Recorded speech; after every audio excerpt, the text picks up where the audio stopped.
Eh bien, messieurs, madame. Donc nous sommes avec Jérémy Elkaïm et Gilles Marchand pour la sortie de Dans la forêt qui sort en Suisse le 15 février. Ben, quoi? Je peux te poser une question. Tu crois que le diable existe? Pourquoi tu demandes ça? Je crois que je l'ai vu. Pour être honnête avec vous, vous m'avez filé les jetons. Bon, ah bon, mince. J'ai regardé ça et ouais, j'étais vraiment angoissée. Donc c'est voulu.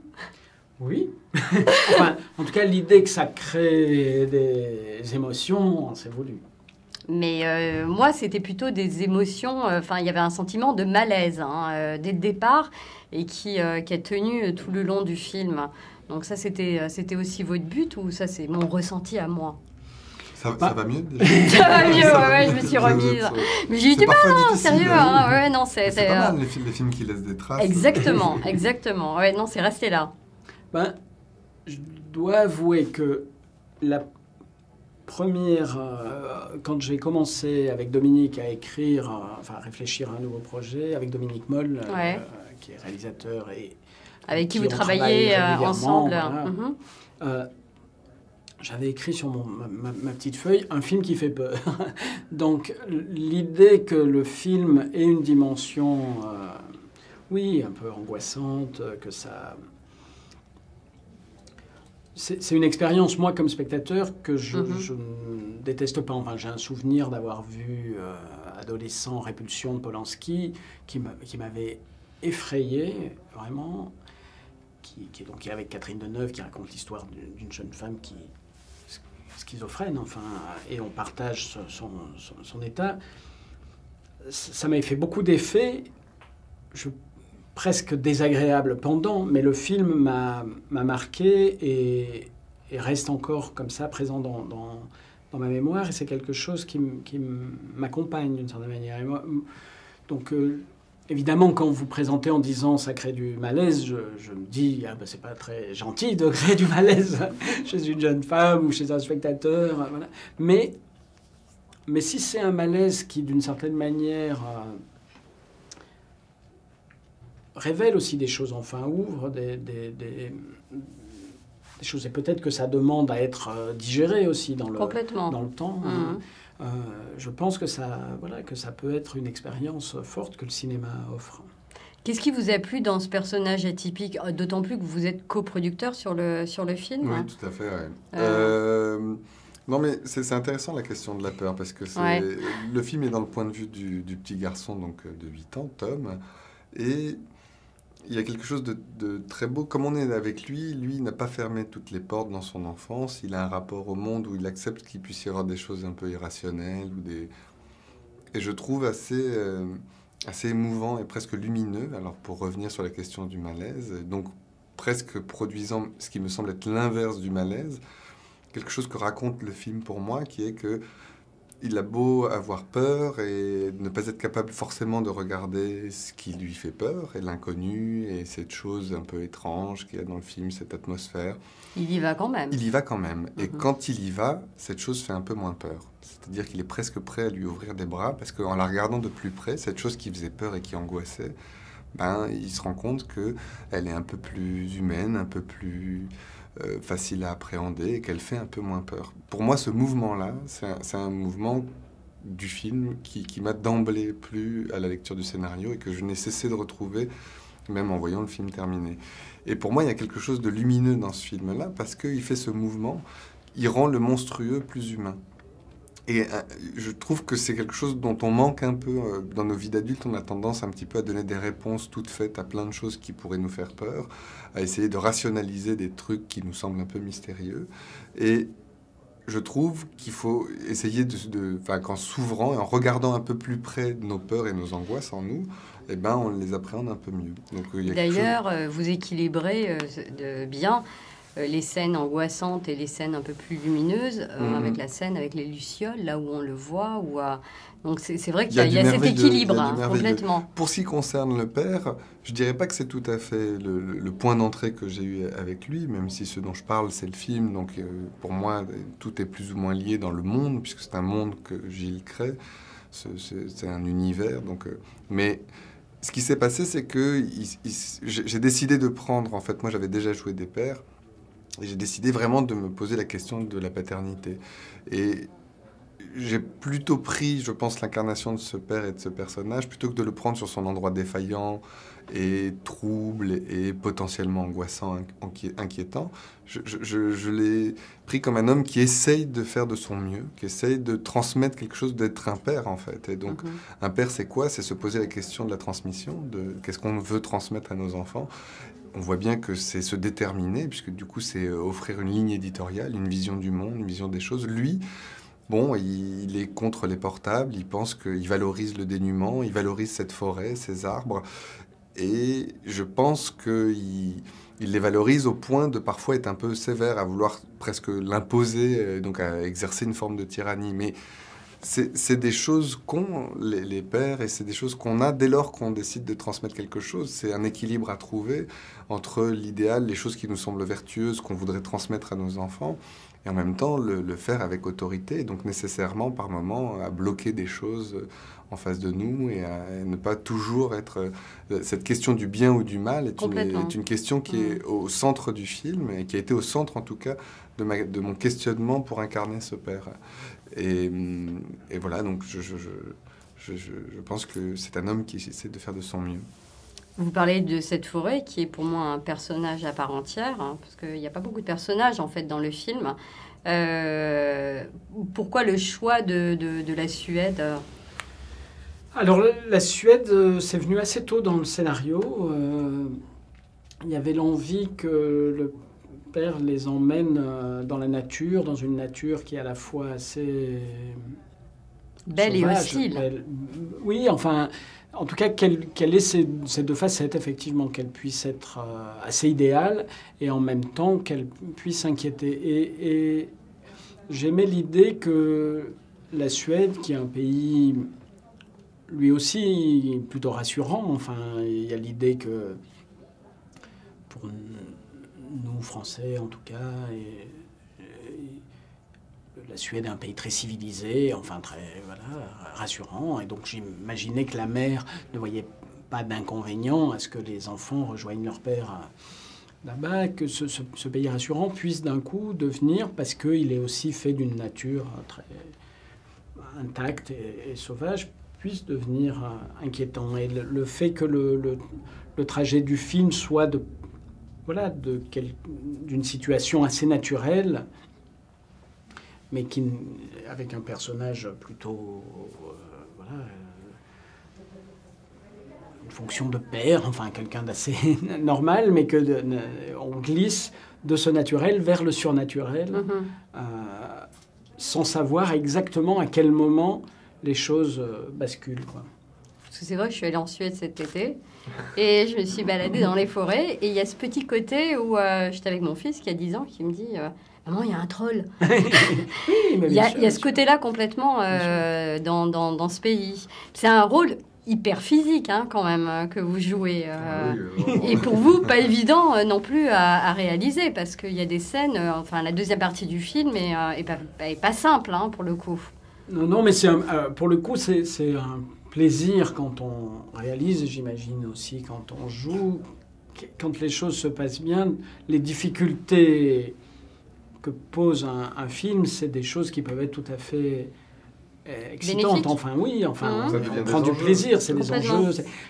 Quand c'est douloureux, c'est parce que ça se passe pas très bien en général. Si on sent que les choses prennent, même les difficultés deviennent du plaisir. Voilà. Et la situation était plutôt celle-là. On sentait que... Enfin, il m'a quand même fait porter une barque de lac en lac, avec une corde. Des ramées, hein, quand même, hein, dans tous les sens du terme. Il avait les petites mains, il avait des petites calottes. Il avait des mains calleuses à la fin. Lui qui se vend toujours d'avoir des mains très douces. Non, c'était Là, très drôle. il disait, j'ai des ampoules. Moi, je suis plutôt un citadin, donc je me retrouvais déjà dans cette forêt avec des arbres partout, des lacs, enfin, personne à rencontrer, quoi, à part des trolls. Donc, c'était pas complètement simple, mais très vite, j'étais... Mais des vrais trolls, hein, pas des trolls. Oui, pas sur des trolls Internet. d'Internet, Non. Et en fait, non, le truc qui était drôle, enfin, c'était pas... Mais moi, au contraire, à chaque fois qu'il y a des choses physiques, des choses concrètes, j'ai un plaisir de ça. Moi, aussi bien comme spectateur que quand j'ai incarné des personnages, il y a un plaisir de ce qu'on a à faire, qu'on doit faire en fait, du concret qu'on doit faire pour le film. De la même manière que j'ai du plaisir à voir vraiment la tête de quelqu'un filmé à un moment, sa façon de parler, ses mots à lui, sa musique à lui.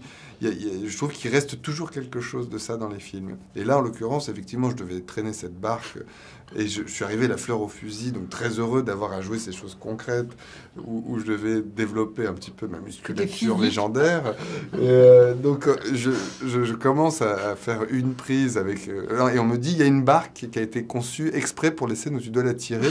C'est une barque un peu plus légère. C'est un peu plus... Elle d'accord. me dit, il y a une... Je dis, non. Sympa. Je dis non, mais pas du tout. C'est beaucoup mieux. On prend la vraie barque. Comme ça, on va pouvoir faire le plan où je la tire, et puis je vais la mettre à l'eau, puis on va rentrer dedans, puis on va pouvoir partir. Ce sera vraiment super. J'ai fait 2 prises. J'étais sur les rotules. J'ai dit... La vraie barque devait peser un peu plus de 80 kilos, je crois. Donc, à tirer, ça va 20 secondes, mais très vite, puis ça touche le sol, ça... La plus légère, elle devait être à 55 ou 60, donc c'était un peu moins, mais elle était bien lourde aussi. C'était très drôle en tout cas, le côté la fleur au fusil, très rapidement, j'ai dû...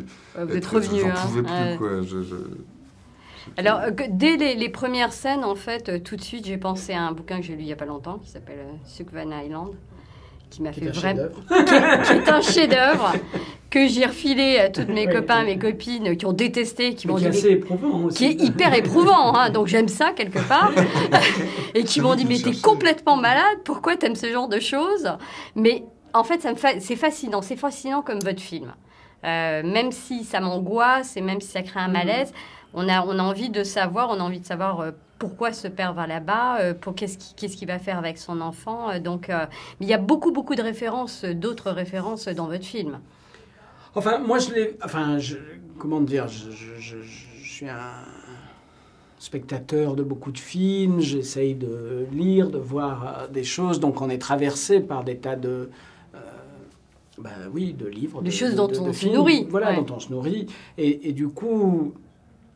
Je n'aime pas l'idée de référence au sens de clin d'œil, mais en revanche, le fait d'être nourri de ces choses-là et qu'elles réapparaissent sous une forme ou sous une autre dans les films, c'est une évidence. Enfin, je ne peux pas le nier. Donc, indiscutablement,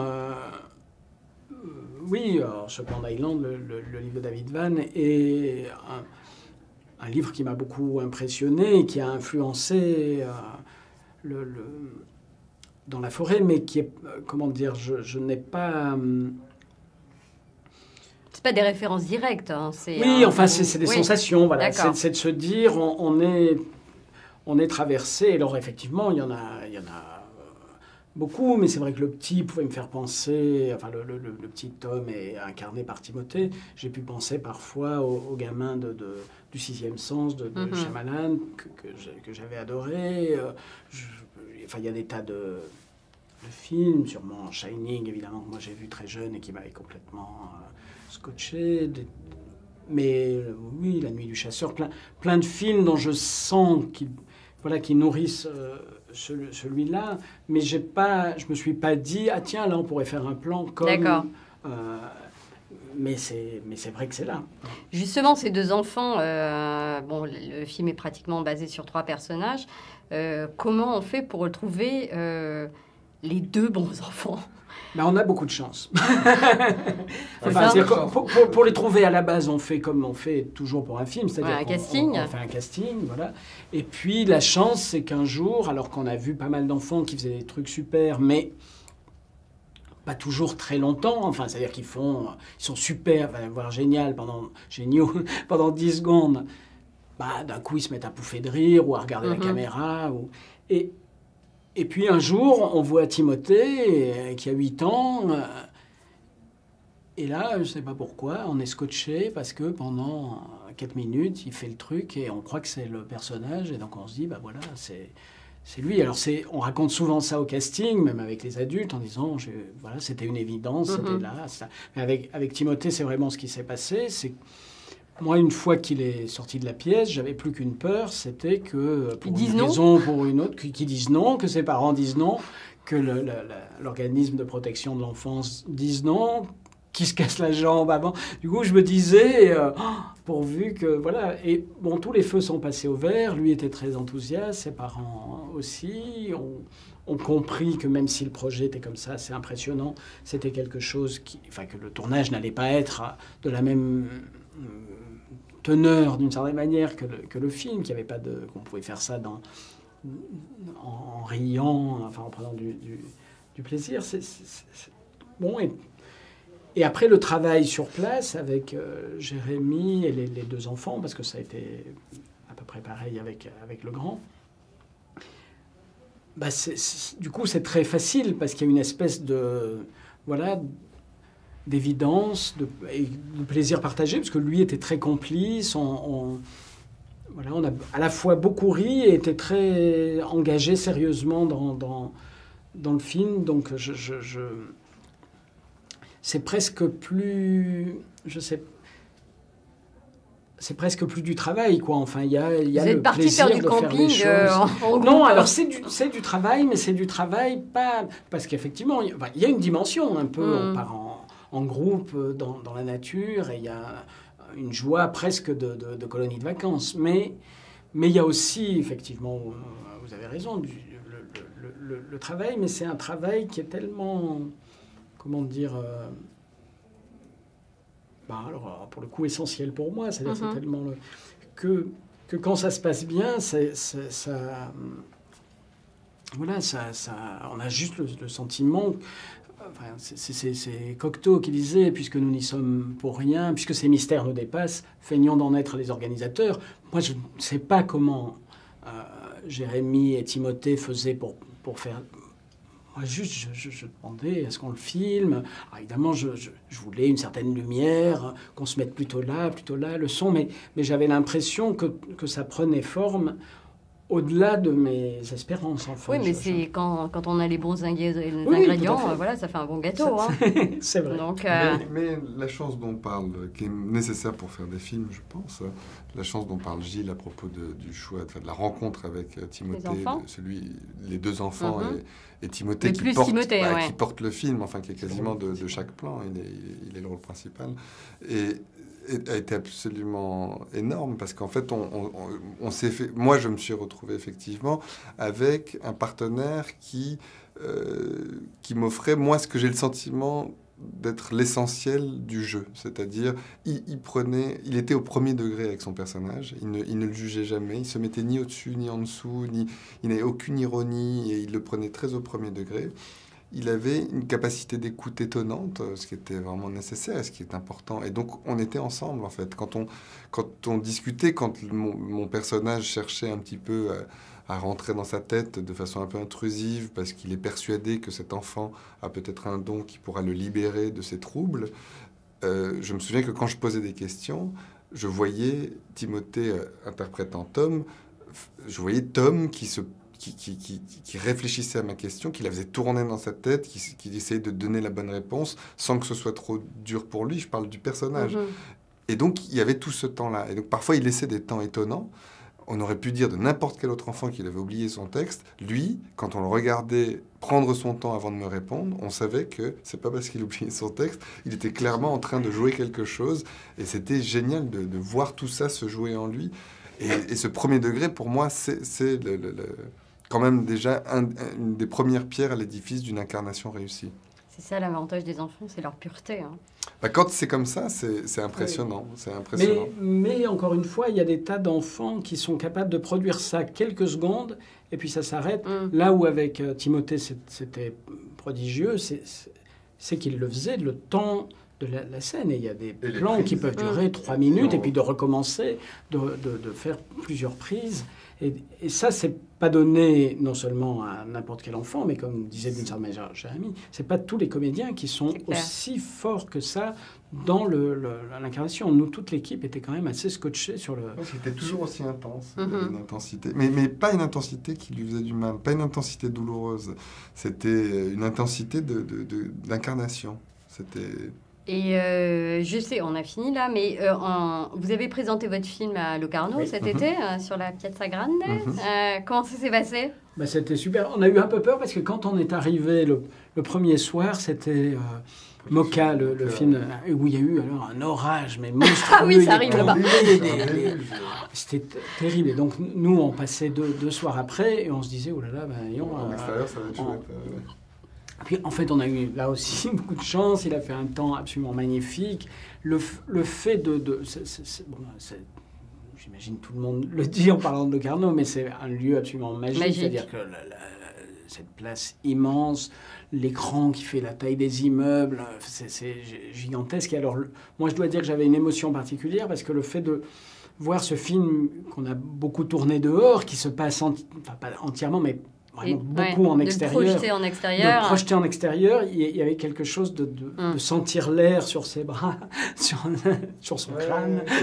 Ça créait un truc assez... Une atmosphère. Assez dingue, ouais. Enfin, moi, je veux dire, j'étais très ému. Et puis, la qualité de la projection est impressionnante. C'est-à-dire que c'est parce qu'on pourrait imaginer que... projeter un film sur une grande place, alors le son est particulier. Cinéma Paradiso. Non, mais là ça pourrait être sur les villages. Oui, voilà, ça pourrait être sur le mur d'une église, mais là, en l'occurrence, la qualité est dingue. Enfin, c'était... Puis oui, c'est immense, enfin, c'était drôle. La présentation était très drôle avec les 8000 personnes devant... La présentation était drôle. Oui. Bon, merci. Et bonne chance pour le film. Merci beaucoup. Et puis, à bientôt. À bientôt. Au revoir.